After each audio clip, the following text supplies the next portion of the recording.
Ang kwentong ito ay pinamamagatang si Pilandok at ang manok na nangingitlog ng ginto. Isang kilalang tauhan si Pilandok sa mga kwentong bayan ng Timog, lalo na sa mga lugar ng mga Muslim. Si Pilandok ay matalino at palabiro, kaya't malimit siyang nalalagay sa panganib.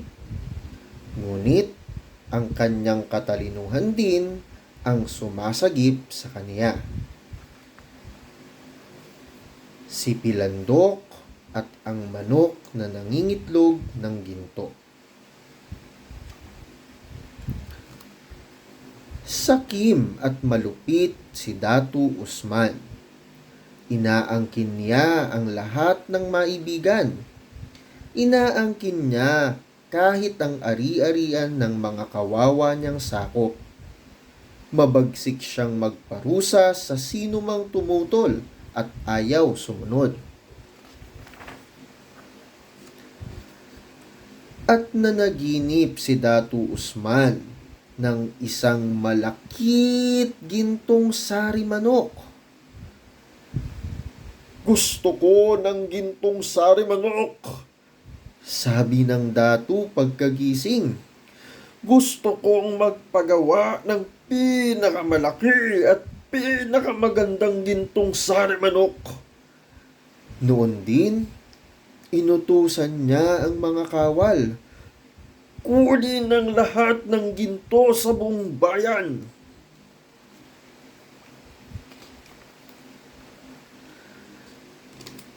Hinakot ng mga kawal ang lahat ng ginto. Sinamsam nila ang mga suklay, hikaw, singsing at iba pang alahas na may ginto. Sinamsam nila ang mga kasangkapan ng taong bayan na yari sa ginto. At ibinilanggo ang maraming mahirap dahil walang maibigay na ginto. Nasaksihan ito ni Pilandok. Awang-awa si Pilandok sa taong bayan at galit na galit. Galit na galit siya kay Datu Usman.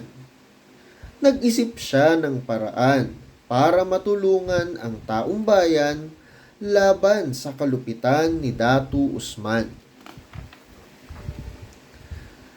Naisip niyang turuan ang kanyang manok na mangitlog ng mga butil ng ginto. May 4 na butil ng ginto siya. Isa-isa niyang ipinasok sa puwit ng manok ang 4 na butil ng ginto. Pagkaraan, tinuruan niya ang manok na ilabas ang ginto kapag tinapik. Matagal niyang sinanay ang alagang manok hanggang matuto itong mangitlog ng ginto. Nagpunta ngayon si Pilandok sa palasyo ni Datu Usman.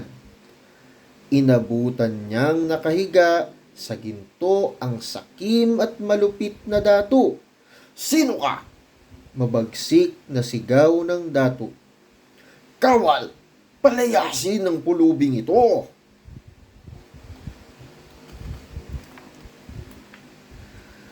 Magalang na nagpakilala si Pilandok.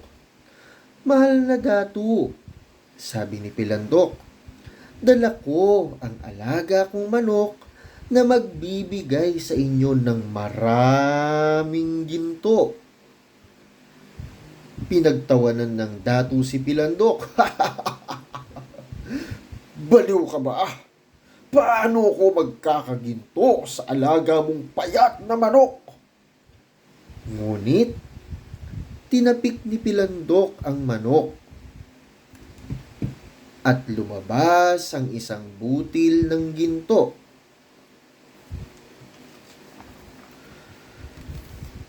Nanlaki ang mga mata ng sakim na datu.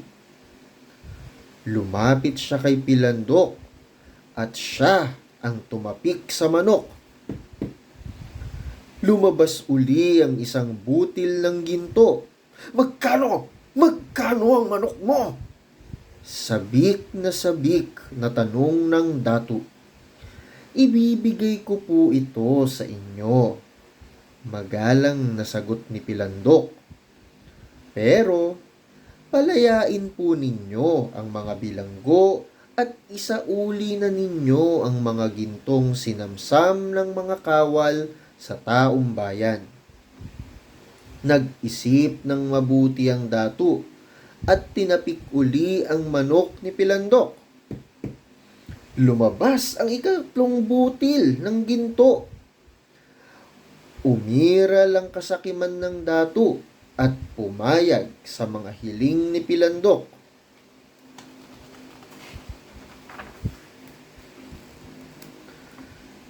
Pinawalan noon din ng mga bilanggo.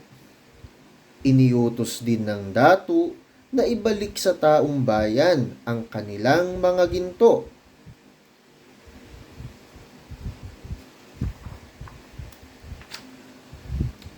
Bago umalis, itinuro pa ni Pilandok ang mga dapat gawin para mas maraming itlog na ginto ang lumabas sa manok. Dapat pabayaang mag-isa ang manok sa isang maganda at tahimik na silid. Dapat itong dulutan ng saganang pagkain na tinupad agad ni Dato Usman.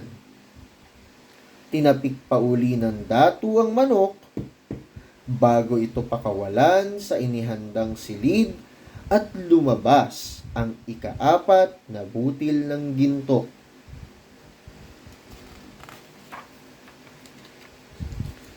Nang gabing iyon, muling nanaginip si Dato Usman. Napanaginipan niya ang mahiwagang manok at punong-puno ng ginto ang silid nito.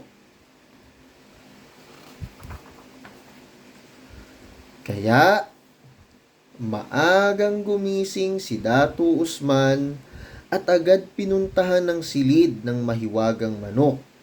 Laking gulat niya pagpasok sa silid. Sa halip na ginto, puro dumi at ipot ng manok ang silid. Hinuli niya ang manok at tinapik. Pero walang gintong inilabas ang manok. Natae pa ang manok sa kamay ng dato.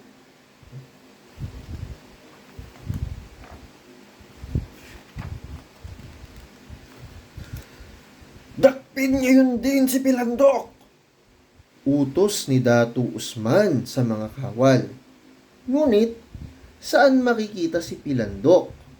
Hanggang ngayon, hinahanap ng mga kawal ang matalinong may-ari ng manok na nangingitlog ng ginto. Si Pilandok at ang manok na nangingitlog ng ginto.